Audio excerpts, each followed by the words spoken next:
baby. Remember? Oh God. Remember? That's the one you went with, Enrique? Do you remember? How well do you remember Punk'd? I mean, fairly well. That was a innovative show for its time, actually. Yeah. Ashton Kutcher.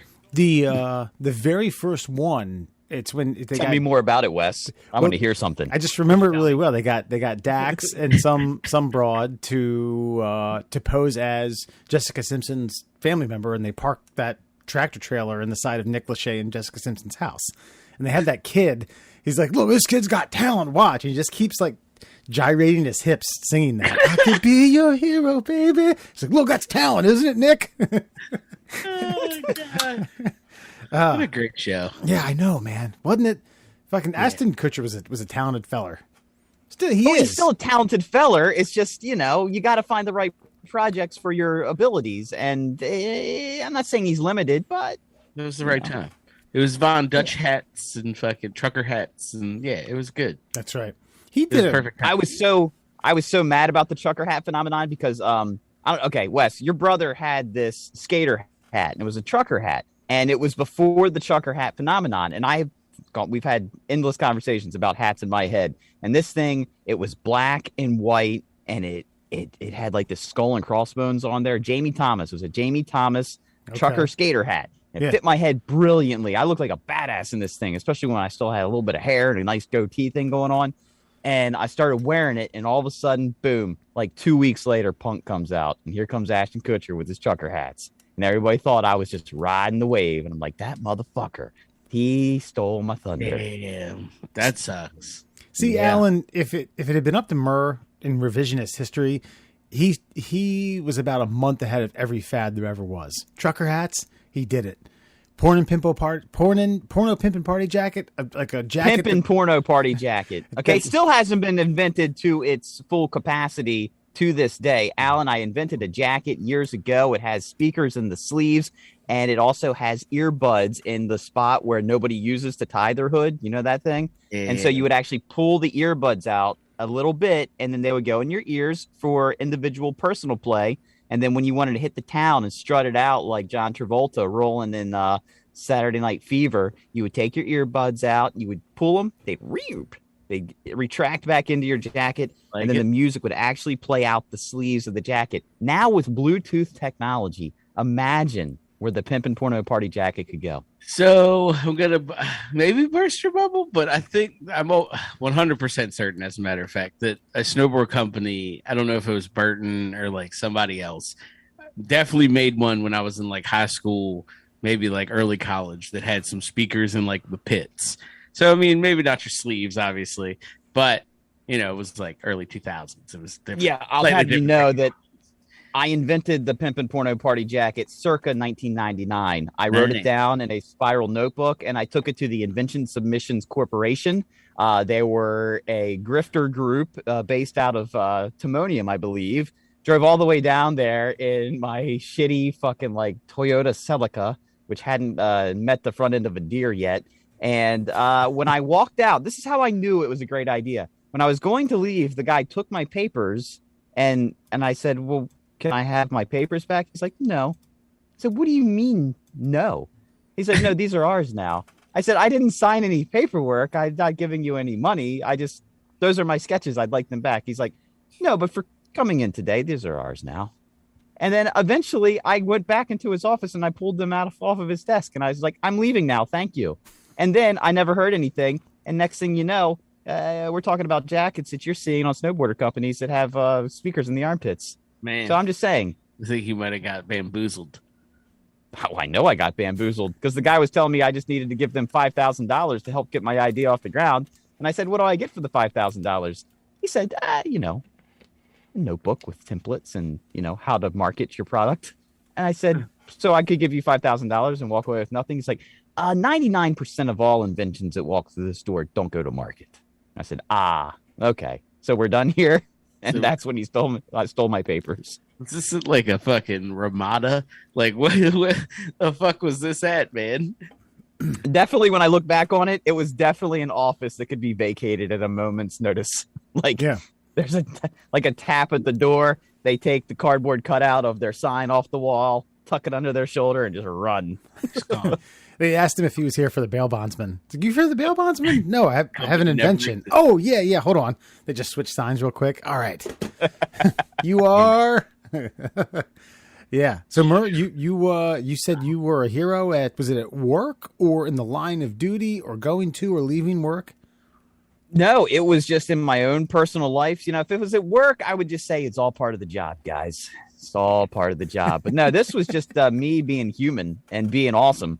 So I'm coming down the road, and it's kind of dusk, so I can see the smoke kind of settling on the horizon above the trees. And I guess he's, I don't know if I should have helped him or not, since they still had their Christmas lights up, because it almost looked like the inside of a club with a fog machine going off. I'm like, I think somebody's house is on fire. Oh, shit. And I come over the hill, and I look over, and the chimney has, like, embers and sparks just shooting out the sides of it, just like raining down fire upon this roof. And I drive by and I'm like, they got to know about that. There's no way you don't know that's happening to your house. And then I started thinking about the bystander effect, where like, okay, you saw it. You assume somebody else is going to do something about it. No, guy, you're the guy. So I stopped. I turned around. I drove into their driveway. Still sparks and fucking embers shooting out the chimney. Ring the doorbell. And here's what pissed me off, though. The lady answers the door. She's like, can I help you? I said, yeah, look, you got something going on with your chimney. You might want to come take a look at this. She's like, oh, it's a pellet stove. It's supposed to do that. And right before I got terribly indignant with her, I was like, okay, here's the deal, though. I'd just like you to come out into the front yard real quick. You look at what I'm looking at. And if you're still right, then I'm an ass and I'll just leave. But otherwise, you can handle it. And she comes, oh, my God, I need to turn this off. Thank you so much. Runs back in the house. And then finally, I start to see the flames slowly dwindle down. And she shut it off. But here's the thing, though. I just want to say to the ladies of America, sometimes us fellas, we know about these things, okay? Putting just gender stereotypes out in the open. Like Wes, you had to cover up a zit a few weeks ago with some makeup, okay? Now, if a young woman came along and said, hey, I think I can help you fix that a little bit, are you going to argue with her? Or are you going to assume that she probably knows what she's doing a little better than you, considering she's probably tinkered with makeup a little more? Yeah, well, in a completely hypothetical situation for something that's never happened before, I'd say, yeah, absolutely. You sure, doll me up. Now, in America, when it comes to fire and flames, I would say that a red-blooded white American male that grew up in the country probably knows a little something about fire and its properties and how it could be dangerous and maybe could kill you and your whole family if your roof catches on fire and you're unaware of it for 10 or 15 minutes. So maybe you should trust the guy who pulls up in a blue-collar uniform saying, hey, you should probably fucking figure out what the hell's going on with your chimney because I think your house is about to explode. Wouldn't you just take that and just say, I think you're right. Let me go shut off the source of the flame immediately before my small child ends up with a skin graft. Yeah, I don't think you need to explain, like, listen, ma'am, I don't think how should I frame this? I don't think I need to explain to you that I used to get hard-ons when I was a teenager just by burning shit, okay? I know when something's wrong. It's built right here, right here. Like, look at my pants right now, okay? You see that bulge? That's from what's happening on your chimney. I think I know what I'm speaking to. Alan, am I wrong? No. I mean, you're totally right in this scenario. Plus, like, I think just generally speaking, any stranger, who kind of politely is like, hey, you might want to come, like, look at the top of your home.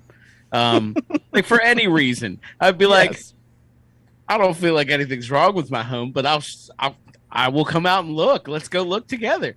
And then if I see something untoward, I might be like, okay, well then, let's shut off the fire. So I think she's wrong in like all accounts here. I guess take the mansplaining when it's right. And 2, probably just trust that some random stranger wouldn't stop and be like, yo, I think your house is on fire.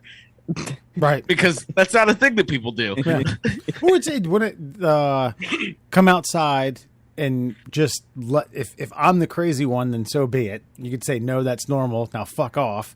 Or 2, on the other, if the shoe's on the other foot, you can say, you know what, it's worth walking out because if you noticed it, I will go out and hell, it took all of 10 seconds for me to peer up there, and if there was nothing wrong, like, oh no, I appreciate the help. We're good to go.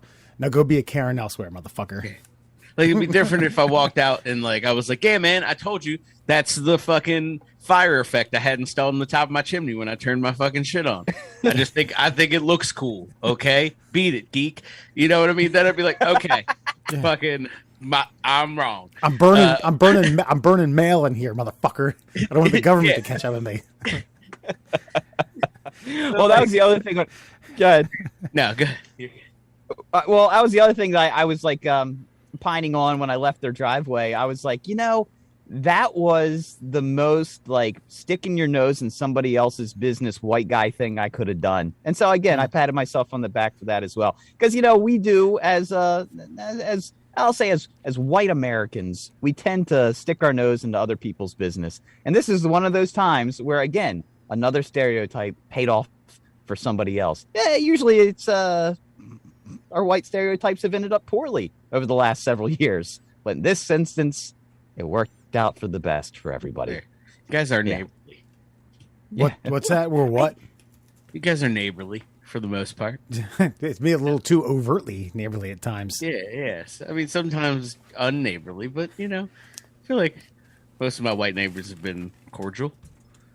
Yeah, well, yeah, Friendly okay. folk. You might get a cup of sugar.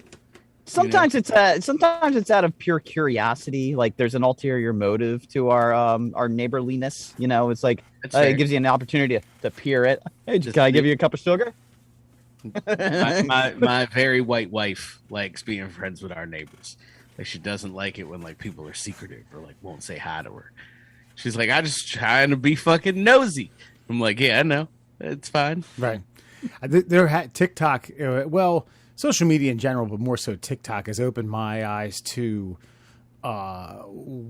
especially like neighborhoods, people who pay HOAs or gated neighborhoods. Just how Karen and Kenny. What's the male Karen? What is Ken? Chad. Okay. Gotta be Chad. How they are super suspicious of delivery drivers. How'd you get in the neighborhood? Well, how the fuck do you think? None of your business how I got in the fucking neighborhood. In this car. Yeah. In this truck that I'm driving. I smashed through the fucking gate to deliver this package to your white neighbor. Yeah. Yeah. And then, by the way, and just speaking from experience, then if for whatever reason you don't have access to the neighborhood, why don't you have access to the neighborhood? That's your job, right? To have access. No, because your cuntiness wouldn't give me the fucking password when I buzzed your fucking door. Who is this? Da, da, da, da, da. And then when I scan your package, undeliverable, you fucking flip shit anyway. So you're damned if you do, damned if you don't. Yeah, I'm gonna throw your fucking Kylie lip kit over this fucking gate, bitch. Come out and get it. Like it's up to you. You can get this one of two ways. You can get it at your front door. Or you can get it left at the gate for anyone to just drive over. It's not my problem. Once it leaves, that's how you get all your do not bend envelopes creased down the fucking center, you whore. What did you say? A what lip kit? It's a makeup thing. The few ladies that might listen to us might get it. Gotcha. All right, I'll check it out. I'll do my own research on it. I bet you if you ask Sarah what that shit is, like is Sarah nearby? Like next time she comes nearby, just let her know. No, I had to text her, tell her to deliver me some sort of dessert, some sort of baked goods. Yeah, middle class holes, everybody. Alan Murr and Foxman, welcome. Playoffs are upon us. We got a lot to talk about, but first, here is the new segment of the week from the middle class holes. That's right, folks. Everyone's favorite infectious disease specialist, Dr. Anthony Fauci of the NIH, paid over $200,000 during... That's a later segment. Paid over $200,000 during the coronavirus pandemic for researchers to study why transgender women have high rates of HIV by injecting male monkeys with female hormones. So, yeah, it looks like they did a little transgendered monkeyism. Now, did they ever get any of the monkeys to actually convert? Actually become female? Actually become transgendered, or more of a Kylie or Kendall? What's the Jenner? Katie? One of those K's. I think you're right. It's Kendall and Kylie. Caitlin. Kendall is the the Dad, mom. Yes. So already under a lot of hot water. This has to do with NIAID began running HIV vaccine tests on monkeys a year after Fauci took charge. Each year, the department acquires 400 to 600 rhesus monkeys from South Carolina island leased by Charles River Laboratories, which has $27.5 million contract with NIAID. Listen, they're trying to figure out why. What's up? They're making some monkeys, some transgender monkeys. Well, it looks as though they're trying to figure out why transgendered human. Is that right? Murrow, what the hell is this the most confused? All I read. I can't contain myself when I see a headline that says transgendered monkeys. I can't help but send it. It doesn't mean I read it. Mm-hmm. It just means whoever wrote the headline did their goddamn job. That's right. I just want to talk about Anthony Fauci for just a second here. So we've learned a lot about the man as of late. Anthony Fauci is science. He makes transgendered monkeys. He has beagles get their faces eaten off by sandflies. And he potentially helped create a virus that is now spread across the entire fucking globe. At what point do we maybe ask the man to just kind of maybe step aside for just a second so we can get everything under control? I don't know. This doesn't well. The gloves are coming off on the Senate hearing. Did you hear they had that hot mic? He was like, Jesus Christ, moron. Yeah, he called somebody a moron, which, to be fair, that line of questioning was terrible. But yeah, I don't know. This just seems like, again, just government money being wasteful, quite frankly, as I read this article real quick. Here it is. Hold on. Here's the data. Granted, millions. Damn it. I had I had the line. I had the data on how much likely or how more likely. Okay. Study how testosterone treatment for women potentially weakens their disease-fighting microorganisms in the vagina. There you go. Why they become more HIV risk. Researchers at Emory University received a $230,000 grant to study how the rectum immune cells of transgendered people affect HIV risk. So they're trying to figure out why transgenders are more at risk for HIV. There was a stat line in there. I think it said 11 times more likely. I don't know. When I look this up, the first article that comes up is PETA's. Which kind of just leads me to believe it's just PETA fucking making a mountain out of a molehill, as they do.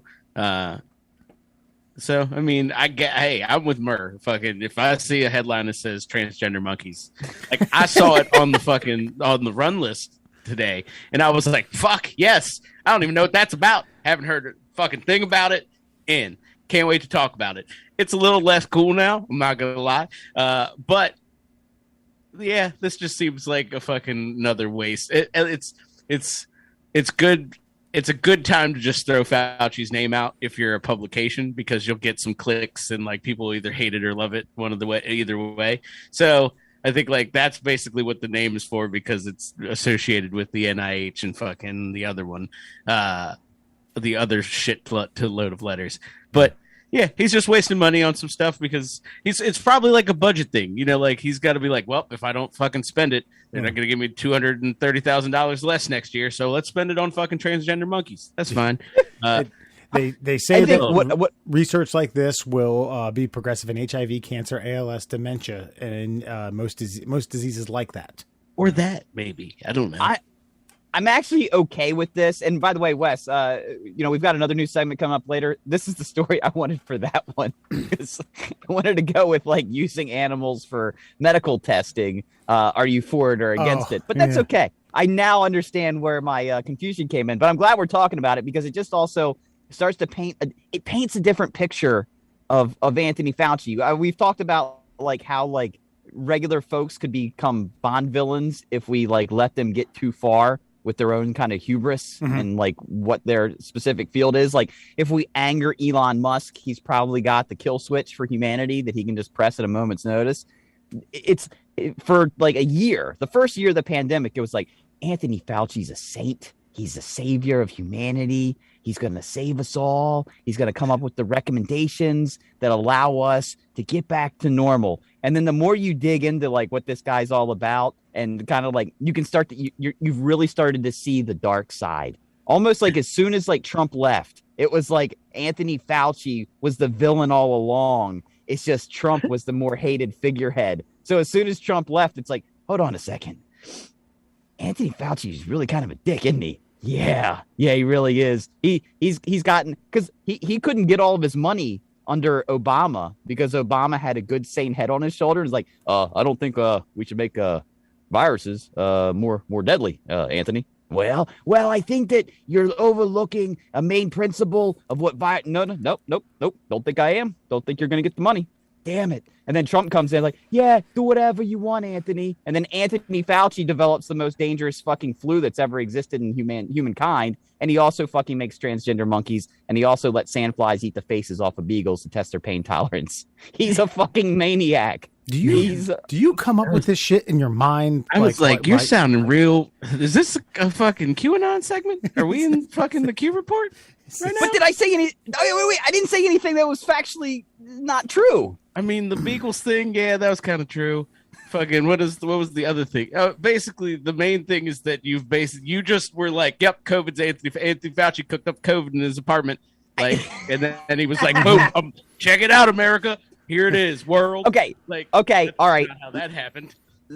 I'll reel it back into reality. Under the Obama administration, he wanted to use some money to try to see if he could make these viruses, more virile and mutate, and you can check out how they did in the human genome.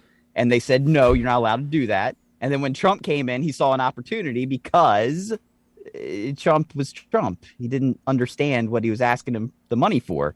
And so he took it and he did what he wanted to do 4 years ago. And so now we got to this point. And apparently there's some new documents that are out that are saying that, yeah, we're pretty sure it did come from the lab and they did fuck it up and they did give him money to fucking juice it up. So I'm not being conspiratorial. I'm just saying Anthony Fauci may not be the bright shining star in the night sky that we thought he was. Go ahead, Alan. I don't think anybody thought that he was a bright shining star, first of all. But I think there's a lot of people who didn't know who the hell he was. Made that shit. We probably helped make that shit. I mean, that's what I'm saying. Look, this is. I think we're thinking too far into this, and we're putting a lot of politics labels, like emotion in this, political emotion. Like, this is really just humans being stupid. This is humans being like, check out, let's see if we can play God. And we're starting to fucking unravel because we have. What were we talking about the other day? Something, the NFL was flying too close to the sun. With humanity is flying way too fucking close to the sun. And that's all. That's all it is. So like, we have the American mad scientist was like, let's go fucking crazy. Let's do it in China though, because we don't want that shit fucking up over here. And then we fucked it up and it got everywhere. So, I mean, I get it. You know, we got to experiment to learn shit. I get the basis of his thing. He's like, let's fucking play with it. I've got all this government money. I can do experiments other people can't do.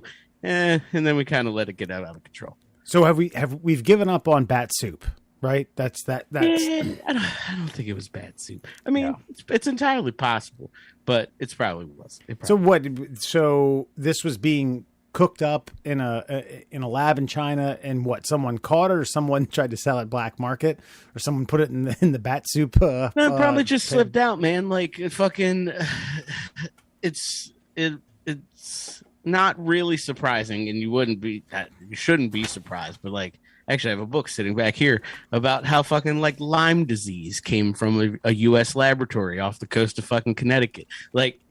It's factual. It's released fucking documents. Mm-hmm. Like a lot of that fucking experimentation came from Fort Detrick and like over to this little island. And like the military and the government have been experimenting with crazy shit for years, for decades, fucking trying to figure out what new thing will most likely kill all of humanity instead of just their enemies. And it sounds like that's probably what was happening here. We were like, yeah, let's make up some shit. Let's see what we can do. We'll just fucking pin it on the Chinese. And we kind of, got out. Yeah, I mean, there's a reason we allow this kind of research to happen in other countries that aren't ours, countries that are like 5,000 miles from our border. Like, yeah, we'll give you some money. You just, you tinker with that virus and see what happens. And then they're doing it in the lab. And if one of their people catches it, especially in China, they're probably just going to send them into an incinerator where they will just get rid of the scientist's body and it will never be seen or heard from again. No leak. In this situation, here's the way I look at it. Somebody was probably tinkering with this stuff, got sick, didn't tell anybody because that was the right move for them at the time, went home, infected their family. They went down to get some bat soup from the market. Everybody in the market caught the flu, and then everybody got sick. It got out, and here we are. It was probably very innocent the way it spread, but I'm just saying, I think the origin is probably exactly what everybody said. The origin is probably exactly what got, like, I don't know, 15 to 30 people banned from fucking all social media platforms in the early days of the virus. So, that's exactly what happened. Plus, also, I mean, there's a lot to be said. Look, fucking viruses and shit like this are naturally occurring anyway. But there's a lot to be said about how humanity reacted to this one. And, yeah, we didn't do so great. No, we're still not doing hot a couple of years later. So, well, can I just say though, if no matter how, I don't know, politically inconvenient the real story is, I think what we should learn from this is that no matter how hard the truth is to take, I think people will swallow everything that comes down the pipeline better if it's honest. So if we had just said from the very beginning, there was a lab leak in Wuhan, China, and this virus got out, we need to deal with it. Let's bomb the Chinese. That's what they say. That's well, I think not away with it at that point. I think at some point it would have been like, we're gonna create a vaccine and China's gonna pay for it. And then it didn't, but they didn't want that, because if Trump said China released this virus and now we're gonna make a vaccine and China's gonna pay for it, which is same as his wall speech, and then all of a sudden he gets reelected in the landslide. They didn't want that to happen. So to prevent that, they told a lie. All right, who's they?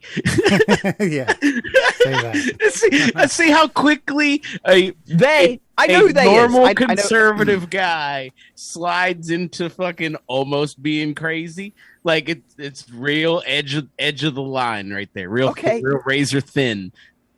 The mainstream media did not want Donald Trump to get any positive press for being correct on anything at all, and therefore painted him as the craziest crazy man that's ever crazied, which is, he's already a crazy man. I don't stick up for the guy.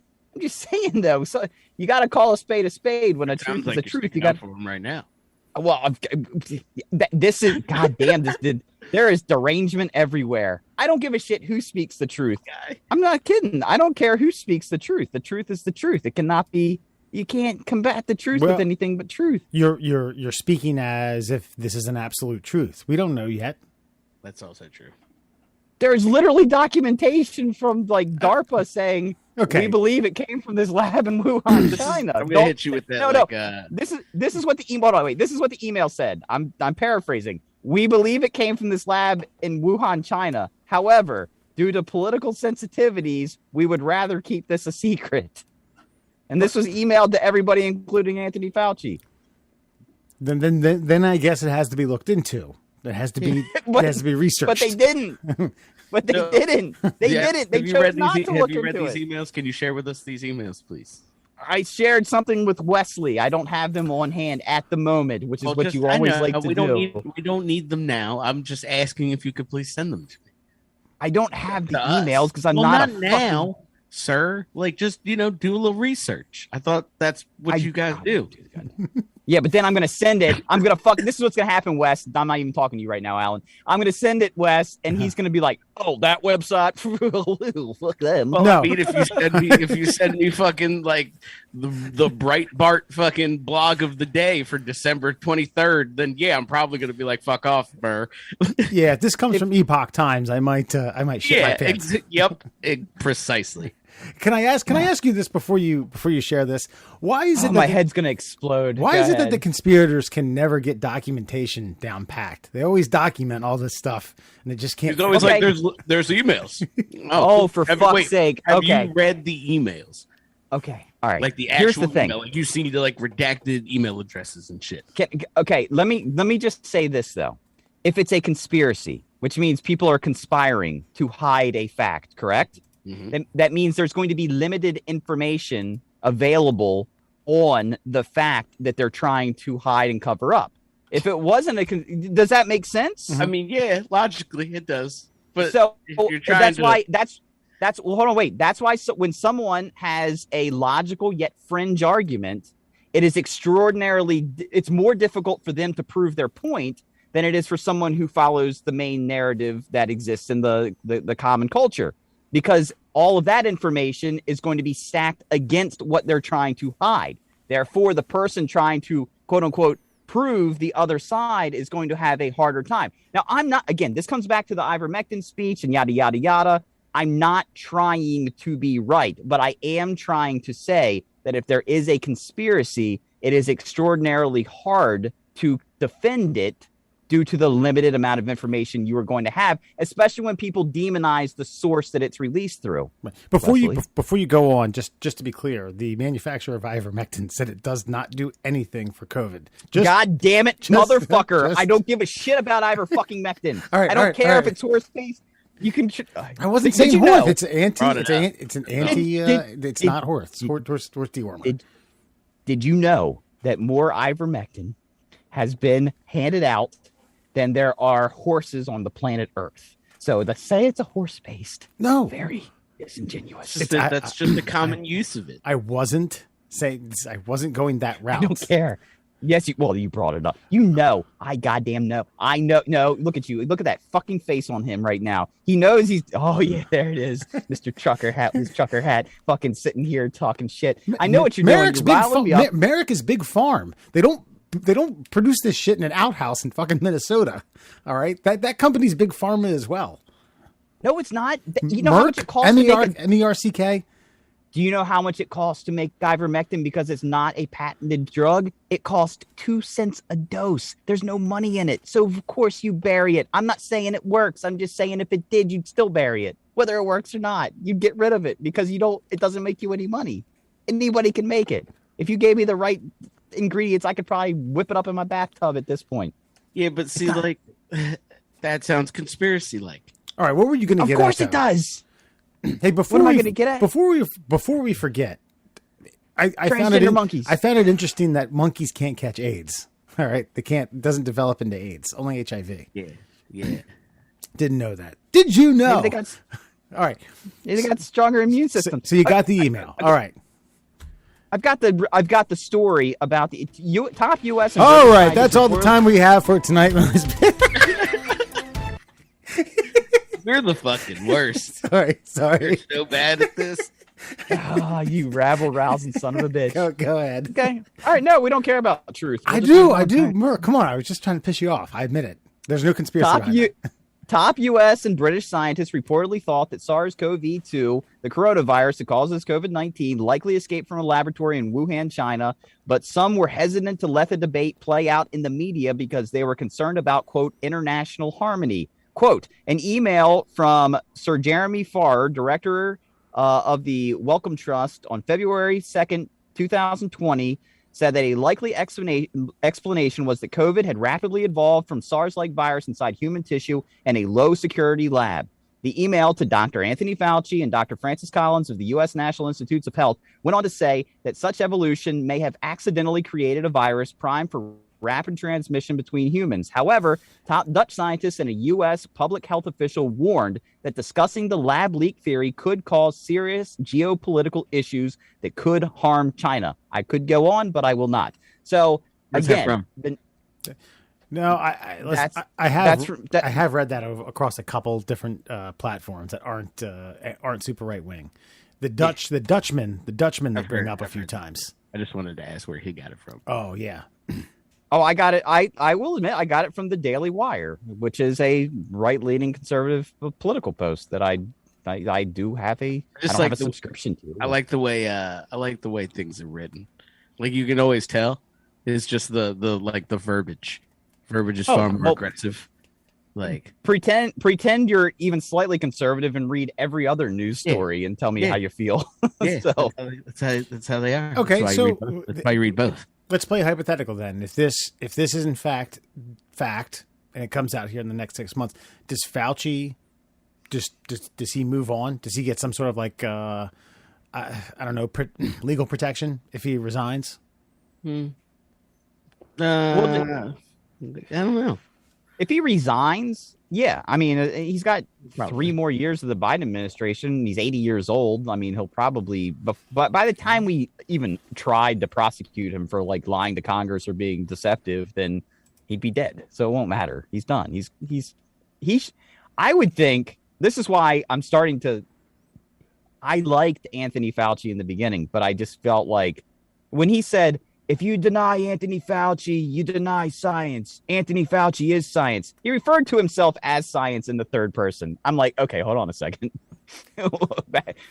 back up there, science. That's a little lofty for a human. Yeah. So he's been in this business for like 50 years. He's done some good things. Is that a fucking direct quote? Yeah. God damn. I mean, I might be paraphrasing it a little bit, but I mean, but that's generally what my friend. Okay. That's wild to me. I never heard that. Oh no, he literally said, if you deny Anthony Fauci, you deny science. Anthony Fauci is science. He said that. Damn, that sounds very I might have the Thanos-y. That doesn't sound true. That's all right. Listen, this is about monkeys, transgendered monkeys, and HIV testing. All right. All right. That Fauci did Yes. to probably kill us all. While you're at it, give them 4 asses. Let's just see how that goes. All right, Murr, any closing statements? It's not worth any closing statements. And okay, folks.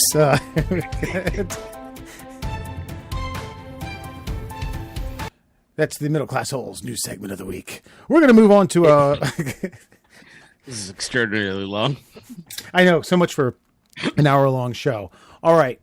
This is where we bring out the segment, Friend or Foe. Mr. Andrew Murr is going to bring up a topic, man praised for a genius test on wife that shows diamonds, real diamonds, are, quote, pointless. Murr, take it away. Way to step all over that one, buddy boy. Thanks. Yeah. I don't even know how to start now. Oh. It's time for a new segment called Friend or Foe. I'm going to read a news story to you. You're going to let me know if you agree or disagree. Friend or foe. And it goes like this. There's a man who decided he wanted to test his girlfriend on what's real and what's not real. He bought 2 sets of diamond earrings. He bought a cubic zirconia set. He bought a real diamond set. He told her, you get to pick which set you keep. The other one I return. One is real, one is fake. Which one do you take? Now, at the end of the day, she studied them. She couldn't tell the difference. And to his glee, she actually chose the cubic zirconia diamonds over the real diamonds, which he then returned and got thousands of dollars back for. So, friend or foe? Diamonds. Are women just trying to fleece us for a couple of paychecks based on some sort of status symbol? Or are diamonds a symbol that should have some sort of monetary value behind them to prove that our love is in fact real and that we're willing to sacrifice for something trivial? Wesley. Oof. I mean, This is so deep. yeah, I'm kind of friend with a foey aftertaste.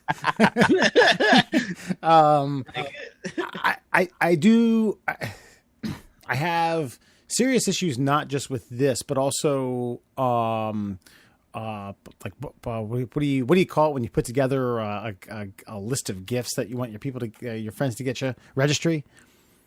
Yes. Yeah, I have. You got it right this time.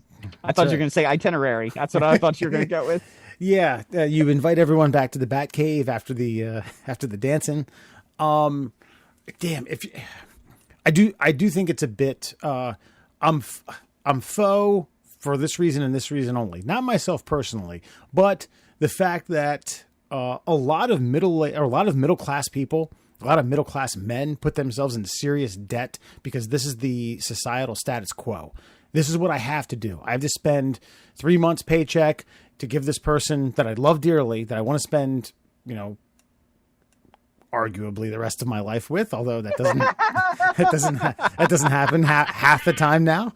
The coming years of my life. Yeah, it's the next 10-ish. That's where the benchmark is. I give you this. I don't want anything less. And if you give me anything less than this, then I have the right to be like, what the fuck is this? Do you not love me? It's more of a societal thing. I don't think it's like a man or female thing. Women want to be princesses. The old folk tale or the old story. The knight in shining armor wins over the princess. This is how it's done here in today's time. And for the last, 75 years. Unfortunately, it's just grown to a point where men, have to eat ramen noodles for a long time to do so. So I'm a foe, but that's what's got to be done. I don't even remember which one was friend and which one was foe. Alan? Yeah, I don't know which one's which now. I think he blended them. Okay, friend was our women basically being greedy kind of bitches about getting a diamond, or foe, it's an antiquated thing and we should just do away with it, and you should just give a symbol of your love that doesn't necessarily cost you like Wes said, 2 months pay. Yeah, I mean, it's my answer is a lot like Wes's, but I'm just gonna commit to foe and just be like, yeah, it is a fucking stupid archaic practice from a time long ago, when people could like buy houses for $60,000 and shit like that. You know what I mean? Like it's not like that anymore. So yeah, it's just kind of dumb. Like, I say that. I got my wife's is custom. That shit's like entirely custom, but it was actually cheaper than going to fucking like Zales. Or I don't even know if they're still a fucking place anymore, but it was way cheaper than going to like a retail. So like that would be my suggestion. Just a side note. If you're looking to get into that sort of game, maybe check out a custom jeweler. They're nice, and they probably won't rake you over the coals as much as these big, slave jewelers, these blood diamond jewelers, fucking that you get out the mall and shit. But I think like part of this has to do with the mind fuckery of like, what, dude, you don't love her? You don't love her? Come on, what's love? What's love worth to you? Well, love's worth a gajillion dollars. Unfortunately, I don't want to work the rest of my fucking life. Mm-hmm. I don't want to drink this shitty light beer for the next 4 months. I want to enjoy this nice Oliver brew that I have here. And I wouldn't say like, Mer, you're married. Isn't it surprisingly unremarkable? Like you spend money on this thing and then like nothing happens. You don't like there's not a new video game system to play with. There isn't a large TV. There isn't there isn't like new rims on your car or like literally the whole host of other things that could be way more useful to you in life. When you start to break it down, it's like meh. Yeah, you can't even develop your own ray gun that you need this specific diamond to power. Like, there's nothing like that. It's nothing. If it was like the Iron Man fucking chest piece, like that was potentially available to you. No, it's none of that. It's just a trinket. And I will say that I'm obviously faux on this. I think it's a relic of the past. It doesn't need to necessarily persist. Much like we have things in our homes that don't serve any purpose anymore, but are from I can't think of an example, but it's like from a bygone era. I don't know, like carrying them over the threshold. We technically don't have a threshold anymore. We're just literally carrying them into the house. Like the threshold was actually a thing that kept the thresh, which was straw, inside the house. It held it in. It was a threshold, and you would carry them over it so they didn't trip. Well, that's a bygone thing. We don't have thresholds anymore. We have doorways, and we carry them in out of tradition. We don't build a fucking threshold just to carry them over to consummate the marriage before the marriage is actually consummated. So you can just give them a trinket to put on their finger and say, hey, it cost me like $300. Hey, it looks nice. But here's the other thing. Kubrick zirconias are made in labs. They are lab-made diamonds. From a quote-unquote genetic perspective, it's the same goddamn thing. It just didn't get dug out of the earth by a kid named Tuk Tuk for fucking $3 on a fucking hour. So it's actually more ethical to give somebody a Kubrick zirconia, and it costs a whole shit ton less and looks obviously good enough that you can't pick one out in a lineup to save your life, which is what happened to this girl. So, which is the point of the entire story.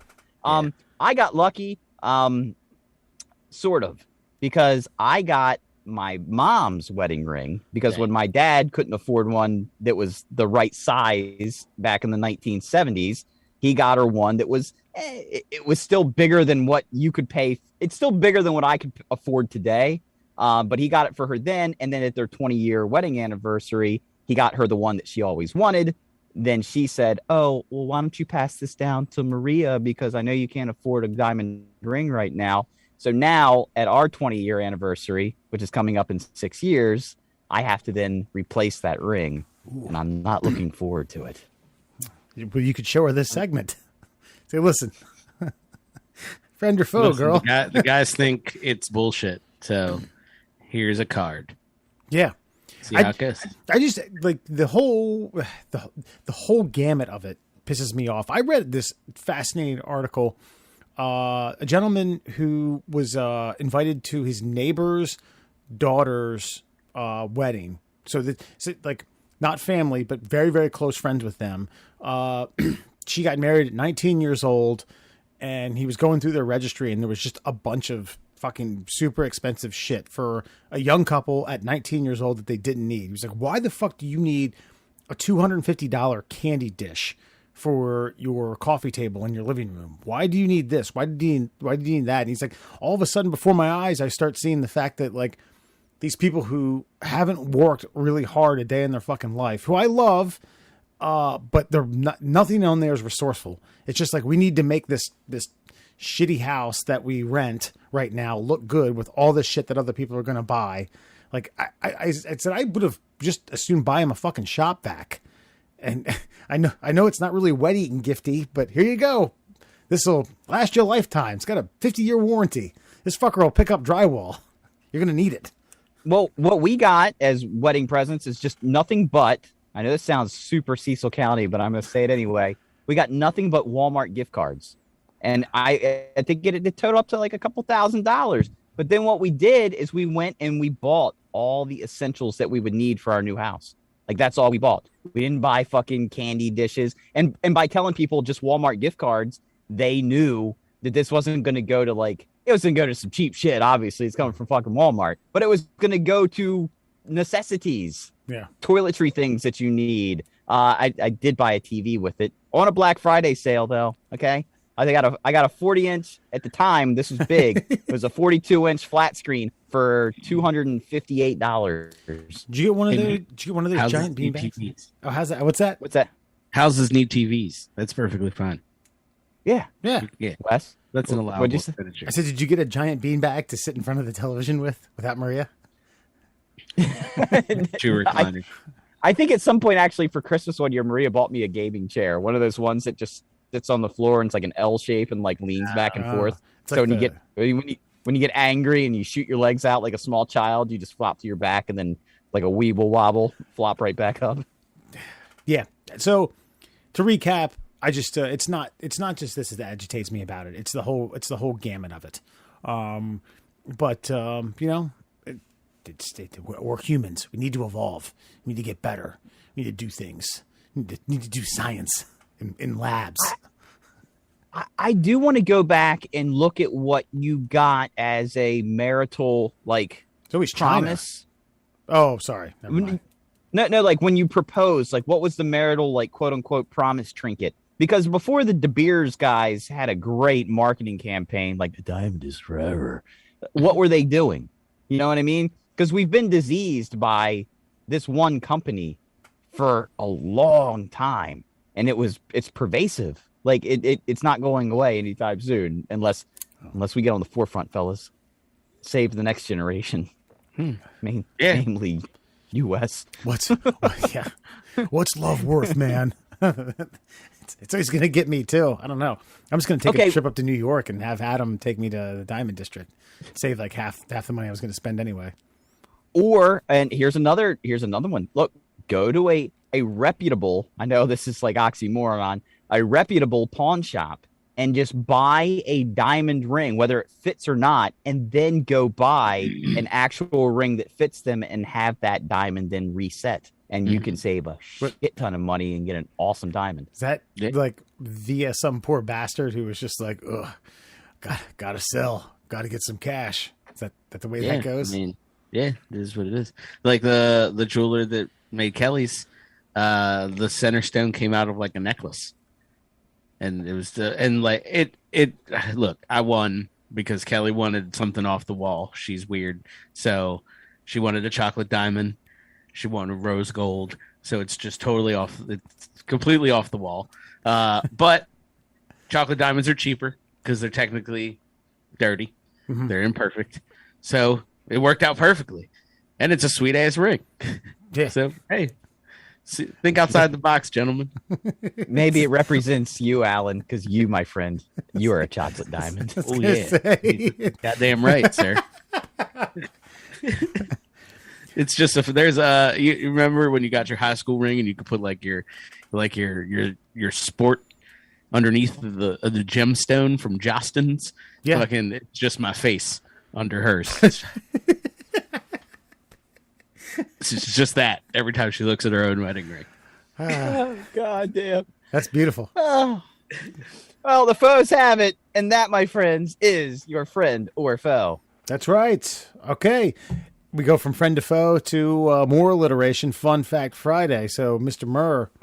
So many F's. I need to get some more, like some of those news. Fun Fact Friday. All right, my friends, it's officially time to give you fuckers some knowledge on a Friday. OMG facts. Let's get to it. Fun Fact Friday being brought to you by the Shin Splints Recovery Group. If you've got some pain below the knee and above the ankle and you would like a like-minded set of people to discuss your misery with, find the Shin Splints Recovery Group on Facebook. Let's get to it. 5 fun facts for you fuckers on a Friday, starting with this one. Did you know caffeine is more addictive than marijuana? Caffeine? I thought caffeine is the third most addictive drug behind heroin and tobacco. I knew that. I think it might actually be worse than tobacco, but either way, yes, it's in the top 3. Caffeine is a pervasive motherfucker. But it might be a good addiction.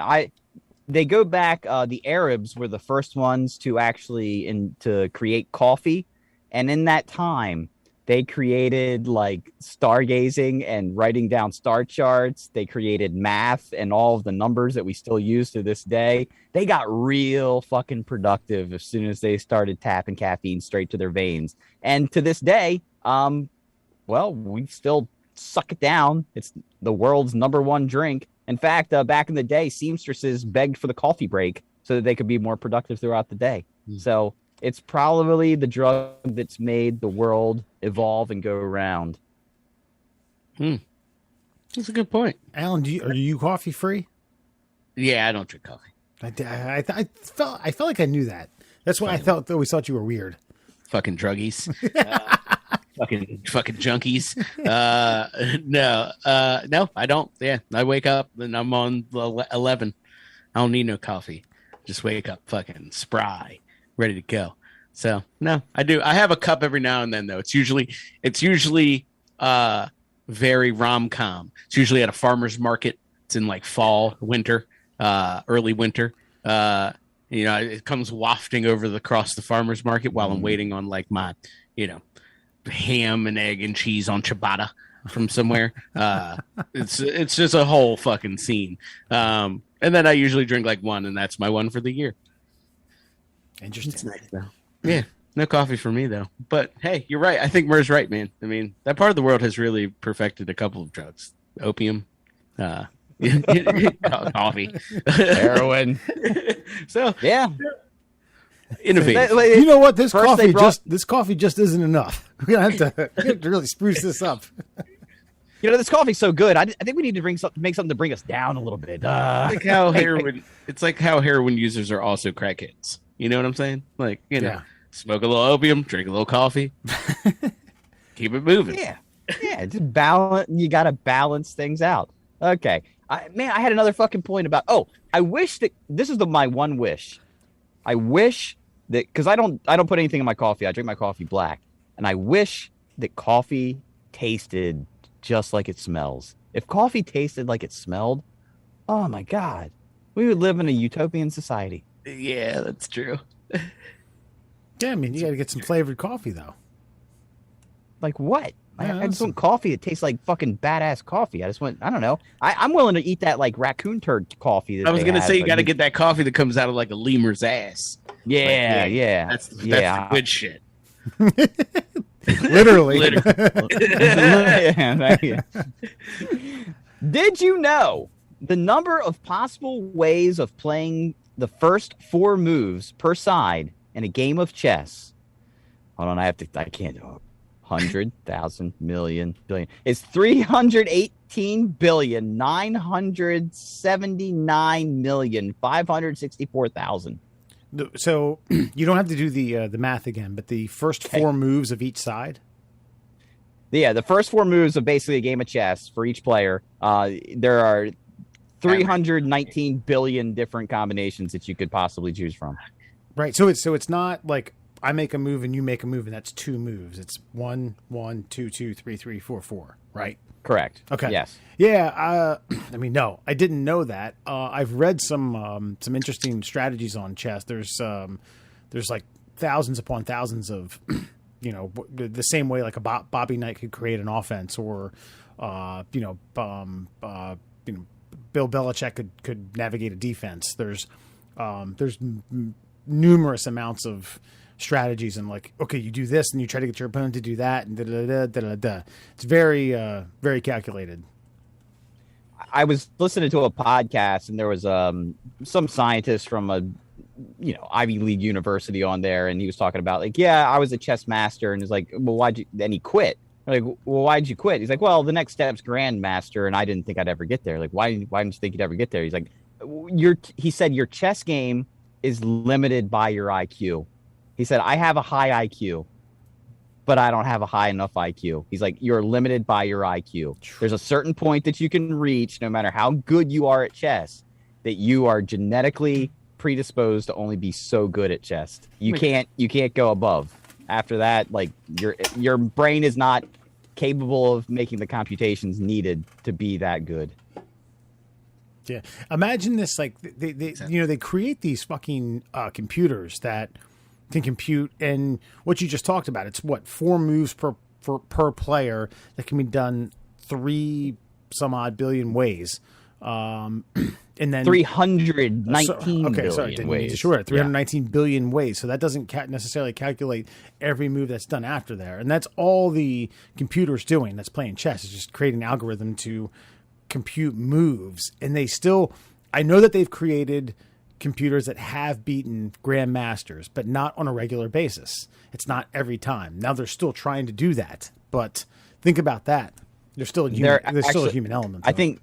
I think last year your statement became false. Unfortunately, is it like as of last year, like there's some Chinese supercomputer that is capable of beating any human alive now, which is sort of sad, but also makes you realize why like Elon Musk is telling us we need to integrate and be one with the computers, or we're going to be destroyed by them. No, hey man, it's time for the singularity, bro. We just got to put it all together. We got to put heads in Futurama jars and live for fucking eternity. It was Gary Kasparov was one of the last ones I remember being kind of the figurehead for taking on these computers. I will say, I watched, it was when I was living with Kilby, so this is like I don't know, 15 years ago. We were watching this ESPN special on chess boxing. Okay. And it's literally the sport of chess boxing where you play 30 minutes of chess and then you go and you box for 2 rounds or 3 rounds or something like that. So there's a total physical aspect, and while you're breathing heavy, you need to bring your heart rate down, you need to bring everything down and get back to a mental level. So the first person to get knocked out or first person to get checkmate, wins. And Kilby says, I assume just a really smart boxer who couldn't get it made this up. And it's like, what do you mean? He's like, wasn't some fucking grandmaster who happens to be a good boxer. Like, yeah, I can get in there and bring it. I was like, yeah, you're right. That's a good point. Dude, it's the Russians. They're the ones that do chess boxing. That is a culture that, man, like, we're lucky World War II happened and we became the superpower that we are, because they would have, if we let them rebuild fully, they would have marched clear across this fucking globe. Yeah, probably. Yeah. Well, they won World War II. We didn't. They did.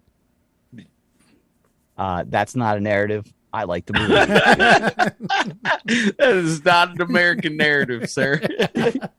Did you know a retired California high school teacher admitted that he taught for 17 years while being illiterate? Jesus. What did he teach? Did it say? It doesn't say what he taught. No. You got to read something. No, you got to write something. I mean, it was fucking like English composition. Correct me if I'm wrong. Hold on. So, is there illiterate means you can't read and both write, or is there a right? Isn't there's something literate that's ill? It's not necessarily illiterate, but there's a literate that means you can't read it, but you can write it. Maybe I'm wrong on this. Maybe I'm illiterate into the vocabulary. I think illiterate means both. Okay. I would assume it means both, but like I would have to think that, I don't know, but you could also copy, right? I mean, what if he's a gym teacher or something? Well, okay, let's say they're a history teacher, though. Okay, I'm just using that as an example. Like, let's say they're a history teacher, and I don't know, their wife is a saint, and just like reads them books at night, and then you go in and you just retell the narrative in class, and you don't write anything on the chalkboard, but you're really good at telling a story. Like, that might be enough, or it could just be an example of how depraved the American education system is. I think that's probably more likely. The American education system has been absolutely destroyed. We ain't playing no boxing chess in America. Do you think so for a wife that is very sweet and would read him, history stories, you think he was like, bitch, I bought you a goddamn fucking diamond ring. Least you can do is read to me before we go to bed about history. Do you think, like, how many years does it take that he just memorizes? And that way, he's like, you don't even have to read them to him anymore. You know what I mean? He's just like, oh yeah, pop, pop, pop, pop. The war, Nazis, Holocaust. That's true. Yeah. For 17 years, like after you got the narrative down, like, hey honey, tell me the story about Constantinople again. And then it's like by year 3, you kind of got it down. Yeah. But how either smart or charismatic or both do you have to be able to put that on for a shade under 2 decades until I would say until no one saw it, until that no one can see through your bullshit. No administrator, no one sitting shadowing in a class, no person nearby, no really smart kid who goes on to be a grandmaster at chess who has a really good IQ who can sit there and be like, Jesus, something's just a little off on this fucking guy. See, I think you this goes back to what Murr said, is like the quality of the American education system has declined to such a point where like they're not like teachers don't really be getting checked on, like especially in certain school districts. So like as long as your kids you're passing and then they're like doing good on their standardized tests, because that's all the fucking schools care about because funding, like they don't bother you. Like what was it? What did this guy teach? Like what age did it say? This is OMG facts, okay. Alan. Okay, yeah, there is. Man, I forgot what bit we were doing. Me too. So yeah, I think that's just what this is. This is he floated like a D out there for the kid who did nothing, but he still passed him. Right. You know what I mean?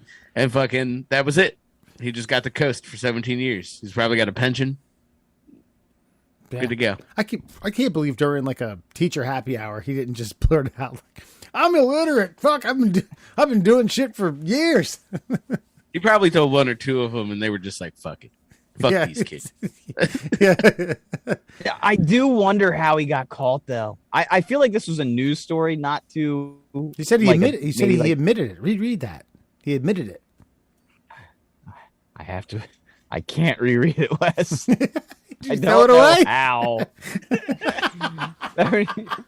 A retired California high school teacher admitted that he taught for 17. Yeah, you're right. Maybe that was his shining moment. Right. Maybe he was talking shit. Maybe he got a little drunk at the teachers union fucking meeting. It was just like, "You motherfucker, I'm illiterate and I've been doing this for 17 years." Nah, I feel like it was more like I don't know, like an administrator couldn't make it to like an important meeting or like a certain like a ring ceremony for juniors, and they were like, "You're the most tenured teacher. Get on up there and read this speech." And he was like, "I can't, I can't do it. I'm illiterate." And that was the end of his career in front of all those kids. This is like this is worse than the Wuhan leak. God damn it. Dude, this is an Always Sunny in Philadelphia episode starring Charlie that hasn't happened yet. That's what this is. Yeah. So I'm pretty sure there's a couple episodes that are totally about him being illiterate. Yeah. So cupcakes and disease are pervasive, and squirrels, and that's the end. Did you know a lion's roar can be heard from 5 miles away? Being the animal guy that I am, I did know that. If you could have asked me, you're just gonna have to take my word for it. I did know that. Yeah, if this was like bar trivia and you were like, closest without going over, I would have been under 5. I would have said, I probably would have put it at 5, but yeah, I would have. Yeah, I knew that. I may have said 5 kilometers just because animals are literate and they they do everything in metric. Animals do metric. That's true. Well, what if I put a transgender lion in a valley and stood on the other side of the mountain? How tall's the mountain? 2.5, 3 tops. How tall's the mountain? Yeah. Well, I mean, I feel like this does probably have to do with the landscape. They're it's flat. There's no real elevation. So yeah, but no, I just feel like that gives you time to like piss your pants and have it dry before it fucking kills you. Yeah. But most of their day is spent marking their territory, going around in that perimeter and just howling and pissing, waiting for the ladies to kill something so you can come and eat most of it. and then go and piss and howl more. You'd be like, "Get the fuck out of here. I'm eating. Yeah. I'm eating right now. All right, you can have the rest of it." Now you see, now it makes more sense for a lion to give his wife a diamond than it does for us. Yeah, that's a good point. Fair. That's a good point. I wonder, hold on, let's go back to gender stereotypes for a second. I wonder if this is I just got this diamond thing on the mind now. So like back in the day when it made sense, I'm going to give you this shiny trinket that you can show off to all your friends because when I come home at night, you're going to have a delicious meal waiting on the table for me after I've spent my entire day earning all the money that I spent on the diamond ring. So it's like, there was a tit for tat there. There's only tit today. There's no tat.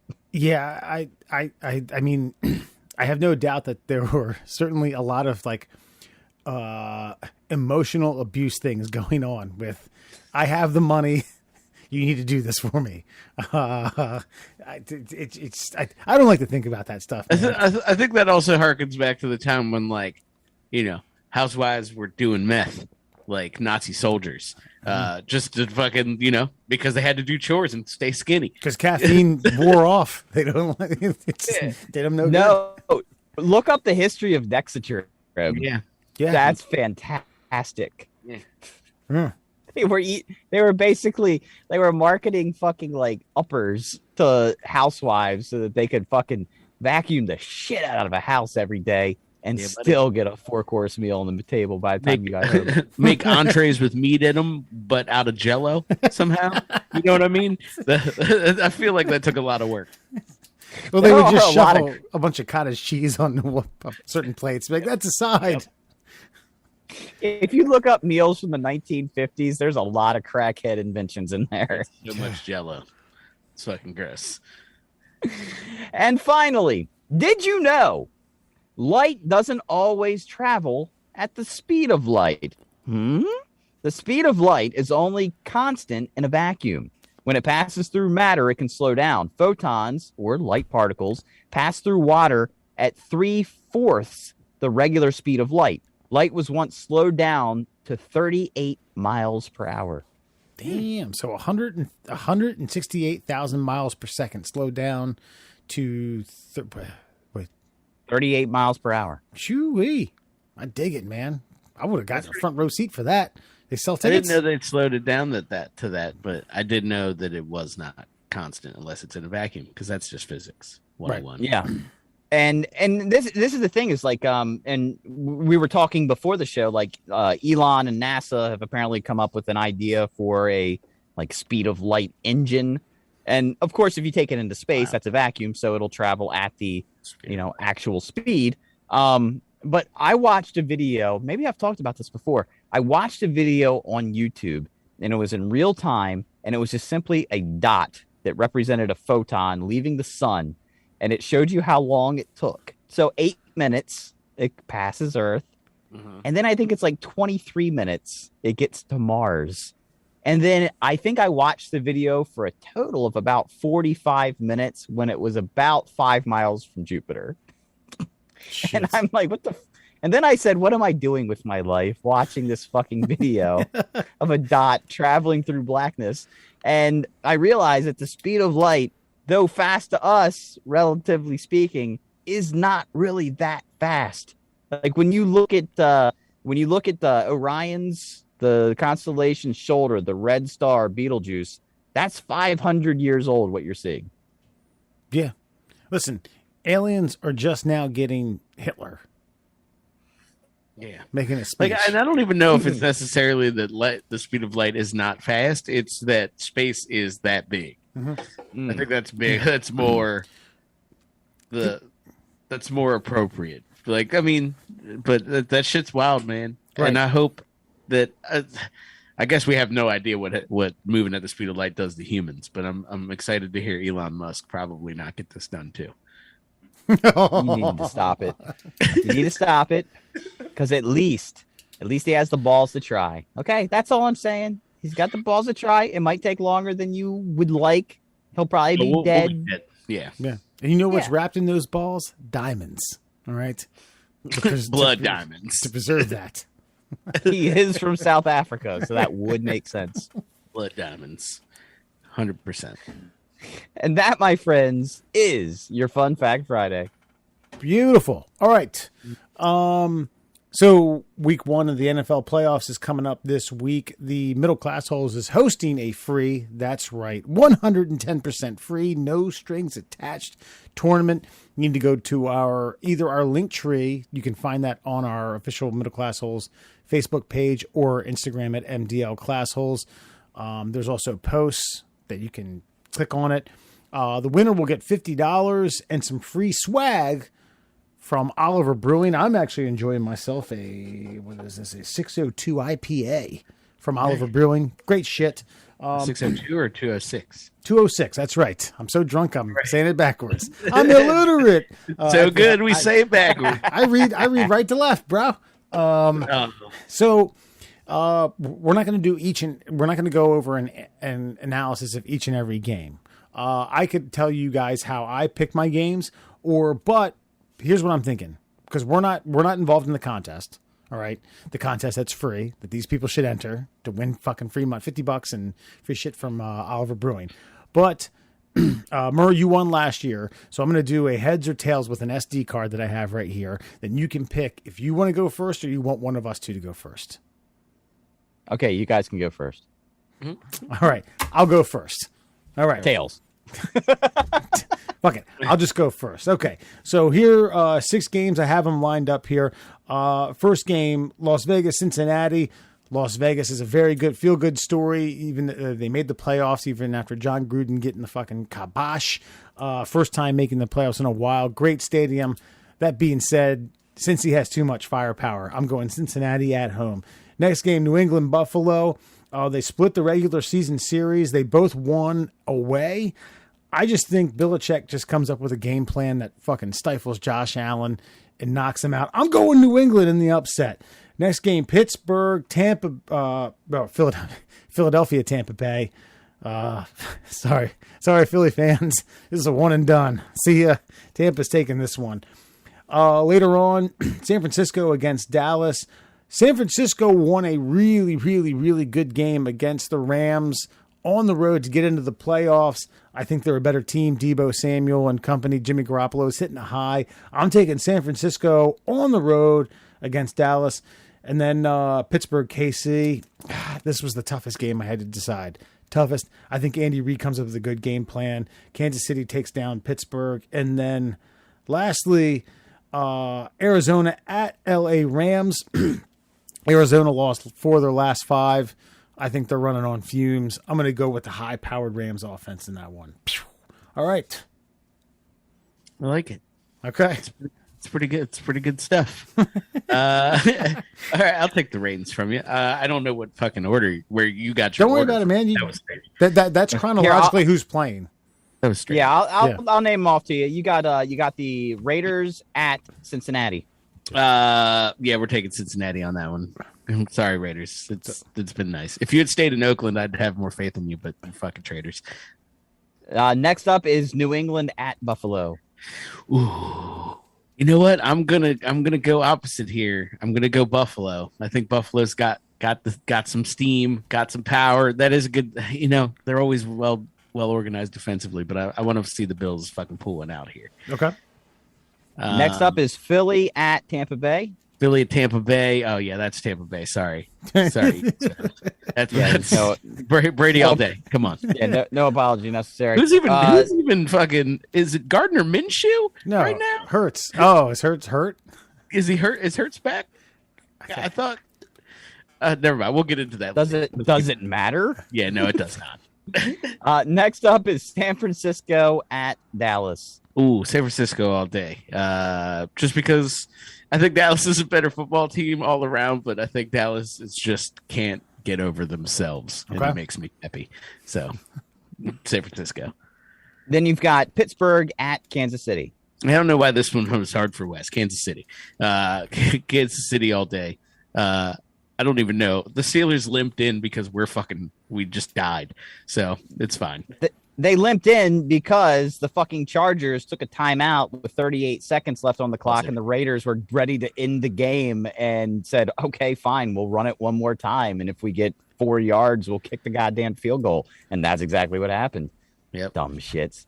And finally, you've got Arizona at the Los Angeles Rams. Yeah, I'm going to go Rams on this one as well. I think same thing like the West has said is the Cardinals are running on fumes. All right. Okay. Man, I'm gonna strictly go by gut on all of this. I'll do minor explanations here, but you got Las Vegas at Cincinnati. I just think that I just feel like the Raiders limped. Man, this one's actually a tough one for me because I just know how Cincinnati is, and Las Vegas feels hot right now. They do. They do. Fucking A, man. I am actually gonna go with the Raiders. I'm going to go with the Raiders. It's a feel-good story. I think it's their last win of the season, but I'm going to go with the Raiders on this one. I just feel like Joe Burrow sitting in the locker room, dancing around, smoking a cigar, is going to come back to bite him in the ass, and they're going to play this up in the media. Next up's New England and Buffalo. You're right about Bill Belichick. It has nothing to do with the Patriots team at all. It has to do with coaching strategy. New England wins that one. Philly at Tampa Bay. Tom Brady. It's okay. San Francisco at Dallas. I'm going to disagree with you guys on that one. I'm going to go with Dallas. I think this is their last win of the season, but I do think they beat San Francisco. I think Jimmy Garoppolo is too pretty for his own good and has gotten a pass. You got Pittsburgh at Kansas City. Fuck. I'm going to take Pittsburgh. And the reason I'm taking Pittsburgh is I'm a Ravens fan. I don't like Pittsburgh. Oh, no. I absolutely love Ben Roethlisberger's latest explanation about the playoffs. Did you hear that? No. He said, we're a bad football team. Out of 14 teams, we're number 14. So we have no chance. So we're going to go out there and we're going to play some fucking football. I didn't say fucking. We're going to go out there and we're just going to play football. We're going to have fun. And because he's on his last legs, he knows it. He's already announced it. He's going to be loose. He's going to perform. Yeah, I want to replay this bit in with 6 minutes left in the fourth quarter when they're getting their heads kicked in. See how much fun Ben's having on the sideline. I disagree. I said this was the hardest game. I think this is going to be a close game. I think Kansas City is going to win, but I legitimately think Pittsburgh is going to game plan really well and make this a very funky, ugly game for the Kansas City offense. That is, I think it's going to be like Ben's last hurrah scrambles. I think it'll be their last win of the season, but I think they're going to pull it out. And finally, Arizona at the Rams. Fuck. You like Arizona. You like Murray, don't you? You like that little sucker fucking whipping around the field. I do. I 100% do. Everyone does. But I know, but who's the Rams coach? The young guy. That douche guy. The Abercrombie model who lost the Super Bowl a couple years ago. Sean McVay. Sean McVay. That's it. There's something about him, man. There's something about it. It's not even the team. There's something about him. There's just something about that fucking 5 o'clock shadow and that fucking gently gelled, coiffed fucking hair that tells me he's a winner. So I'm going to go with the Rams on that one, unfortunately. Right. But I think this is going to be.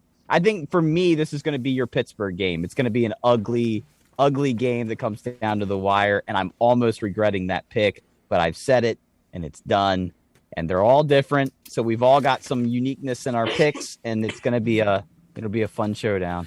That's right. So listen, folks, if you're listening to this, you have until 4/29 on Saturday to get your picks in.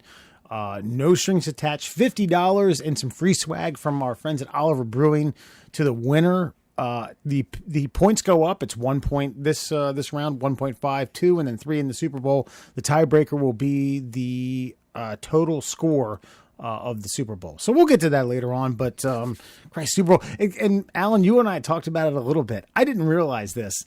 So it's 6 games, 2 on Saturday, 3 on Sunday, 1 on fucking Monday. God damn the NFL. God damn you. Just when you think, Hey, what can we do to make more money? How about a Monday playoff game? I'm going to put a pause on this for a second because I believe this weekend leads into the Martin Luther King holiday on Monday, and that makes this so much more glorious and so much more alcoholic friendly. That's true. That's true. Oh, yeah. I didn't even think about that. Alan, you're going to get blacked out on Sunday? I mean, might as well. You got all day to recover on Monday. Yeah, just to wake up for the fucking Monday night game. To wake up for the Monday. What is the Monday night game? Do we know? It's a night game. It's like 8 o'clock. That's the Arizona Chargers game. Yeah, it'll be 5 o'clock airtime. Arizona Rams. Okay. How did that one get the night game? Who knows? Who knows? Maybe because it was a guarantee that team would play Sunday the following week. Yeah. The NFC gets Sunday, the AFC will get Saturday. Maybe. I'm not a schedule maker. I can only speculate. And by the way, I'm excited because this will be the week that I try my 7-day free trial of YouTube TV to see if I can get out of my DirecTV contract officially. Yeah, do that shit, bro. We use Hulu TV, just so you know. It's nice. That means this will be the first weekend that I will have 70-inch HD 4K fucking TV. Yeah, baby. Yeah, YouTube is one. I'm sorry, football. I've had TV, but fucking football on the big screen. You got 4K TV too? Goddamn right I do. Yes, I need to upgrade. You don't replace a wall with a television set. It's not going to be 4K. Oh, well, yeah, that's fair. Shit. All right, Alan, tell the boys and girls and all the childrens where you can find the Middle Class Holes. Oh, you can find us on all your favorite social media platforms. We're on Facebook as the Middle Classholes, just the full name, our full government name. You can find us on Instagram and Twitter at MDL Classholes. Check the link tree in both of those bios for your entry form for our football giveaway, as Wes said, alluded to earlier. And of course, on TikTok, we're at Middle Classholes. So check us out there. You know, just cutting promos and being fucking dorks, trying to be hip like the cool kids, but we're really old. It's perfectly fine. And of course, for your listening pleasure, check us out on Spotify, Apple Podcasts, and Google Podcasts. And of course, our favorite mode of communication, please email us at tickleourtummies. That's right, tickleourtummies@gmail.com. Thank you. And yeah, and I encourage everyone to get in $50 free swag from Oliver Brewing. So this here, before you go, ladies and gentlemen, this here is thanks. I hate my tiger anus. Actually, there's two parts. This is part number one.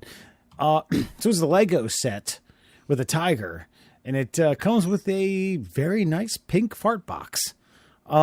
What the fuck is Lego doing? Why do they do that? Why do they do these things? Making me order a Lego tiger immediately.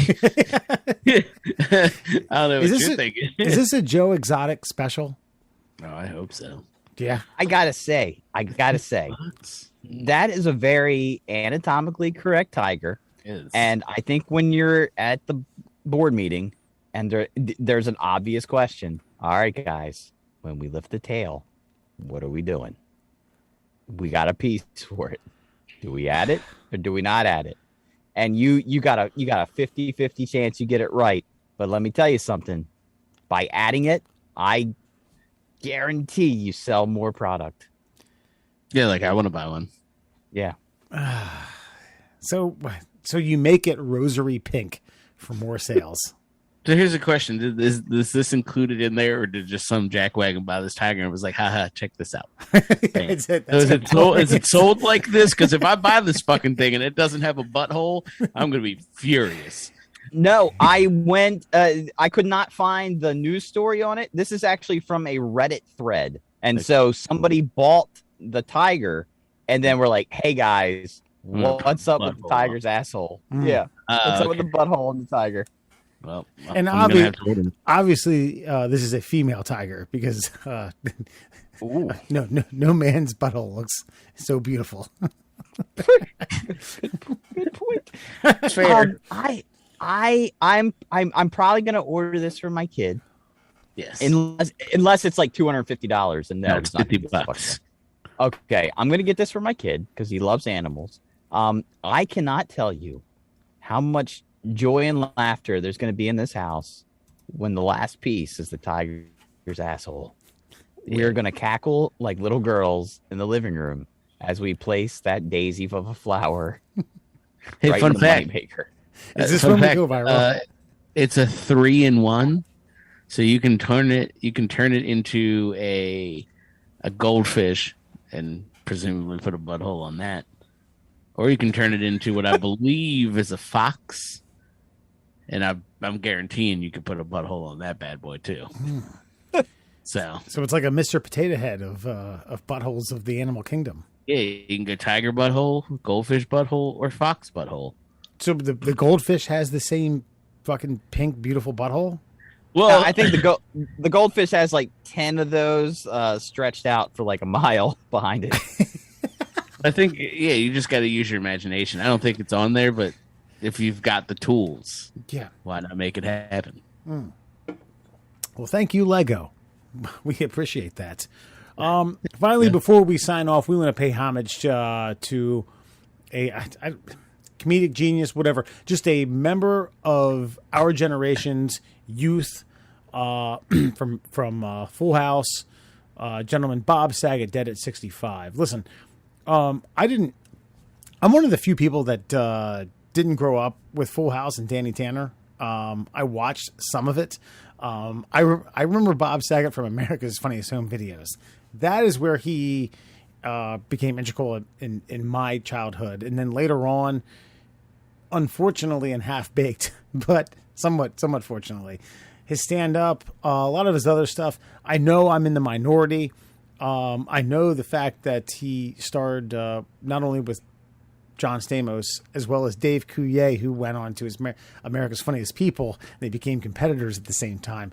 But regardless, no, they came on back to back. Did they? I thought it was America's Funniest Home Videos followed by America's Funniest People. So listen, buddy, you cut it out. All right. Okay. You don't know what you're talking about. God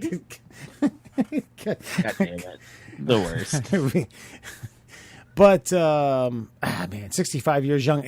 When stuff like this happens, especially 65, Murray, you're 41. I'm 39. Alan, you're 35. 42? I'm 42. Sorry, I'll my be bad. 43 in June. Yeah. My apologies, bro. Sore subject. I just, it feels like a bit of our youth gets ripped out. Your thoughts? Yeah. Alan, you're younger than me. So what? Okay, here. A buddy of mine sent me a text, and Alan, I'm going to use this on you here. His point was that the reason the Bob Saget death hurts so much is because he was something different to every generation, and for like the last 30 some years, he's been something different to each iteration of the youth coming up. So what was he to you? Probably accurate. I mean, he's Danny Tanner first and foremost. And then he's definitely America's Funniest Home Videos. Like those are the two that get me. So yeah, and then he's just he was a funny dude. I don't know if I think Kelly had mentioned that I think maybe there was some whispers of some improprieties when he was on the Full House set, but I think it was a coke fueled fucking set back then. So I don't put anything past that whole entire cast other than the children. So yeah, I mean, it's totally sad though. I mean, he's a comedic legend and like I said, a part of my childhood. So, 2021 and 2022 really getting at us early. Yeah. I mean, for me, obviously I grew up on Full House and like, you gotta remember, I'm the same age as Candace Cameron Bure. So she was one of like the youth crushes. I can remember Dave Copenhaver being at a middle school dance and saying, "All right, we got to get out of here. I got to go see what Candace Cameron's wearing on the Full House." Like that. That's the thing is like it was appointment television. We didn't have DVR back then, so you had to get home. You had to see TGI Friday, and that was Full House was part of that. And as I got older, and then I started to learn more about Bob Saget and what he was all about. If it wasn't for Bob Saget, we wouldn't have had Full House. We wouldn't have had fucking America's Funniest Home Videos, which we've talked about in the past, which was actually a chore back then. Yeah. You had to get lucky to capture something funny on video. Not everybody had a camcorder. Dad had to lug a fucking 3-pounder over his shoulder. Yeah, and had to be in the right place at the right time. Yeah. Like that's what made that show so golden. And then to learn about, he's a dirty stand-up comedian. Norm Macdonald couldn't find anybody to direct his movie, so he did dirty work just so it could get made. Bob Saget directed dirty work? Bob Saget directed dirty work because Norm Macdonald couldn't find anybody to do it. And Bob said, "Norm, I want your movie to get made, so I'll do it." And because he had so much clout, he was making NBC so much goddamn, or ABC or whoever the fuck, so much fucking money that they couldn't tell him no to anything he wanted to do. And most of all, I want everyone to look this up. If it wasn't for Bob Saget, I would not have known about the Bill Burr Philadelphia rant. Look it up. Okay. Bill Burr, Bob Saget, Dom Herrera were all at some like giant festival where they were doing comedians all day long. And it was in Philadelphia, and it was a Philadelphia crowd, and they booed Dom Herrera. As far as comedians are concerned, Dom Herrera is a legend. We all know his name, and they booed him. Bill Burr walks out and just goes, "Oh, you're going to boo fucking Dom Herrera? Hey, fuck you guys." And he roasts the city of Philadelphia so hard that eventually they start clapping for him. He tells them, your greatest sports icon that you built a statue for is not Joe Frazier. It's a fictional character from a movie where he fucking lost. And he just goes on and gives timestamps. 5 minutes left. You guys lost this. 4 minutes left. It's the most brilliant thing, and it's because Bob Saget told the story that I found it. It's glorious. God bless you, Bob Saget. More than missed. Yeah. And I killed Betty White, so I want that on record. Yeah, Murs won 1-0 on the predictions here in 2022. We'll give him that because just semantics. Because he said it like 4 days before that, and it happened. So, One day. It was the day before. It was like the day before, which is fucking creepy. So yeah, we're not keeping count, but we're keeping count. So there you go. Look out, Morgan Freeman. Yeah, right. You're right. I'm keeping count of our fucking playoff record. I ought to do a little more whiteboarding for lives lost in 2022. You should like hang it up behind you. We should probably get like a little. We could get you one of those like little like LED scoreboards or something. Sarah's a good artist. I could have her draw Betty White, and then anyone else who just put X's on her eyes. And then put a fucking big like circle X like a Ghostbuster. Yeah, but, I mean, I've been digging the Fear and Loathing in the Goodfellas poster for a long time. Maybe I could make some room. Move some things around. Yeah. So, all right, folks. Well, hell, shit. It's been fun. We'll enjoy the NFL weekend coming up, and we'll catch you next week in, I don't know, late January, I guess. It'll be colder then than it is colder now. It's supposed to be. Yeah. What's this? You getting boosted up? Get your boosters. Get your shots. Oh, I've been boosted. Don't counterfeit vaccine card. That's right. If you get caught producing, manufacturing, or purchasing a fake COVID vaccine card, oh man, what is it this week? I hope that Lego creates a tiger anus that acts as a fire ant and crawls in your fucking clit or your dick hole. Fucking burns you to no end. Good night, everybody. And though it may be a thrill, don't take me fishing near a hill. Just ask Miss Smith, give me a big old glass of beer. 'Cause I get drunk most every day. I always seem to find myself late.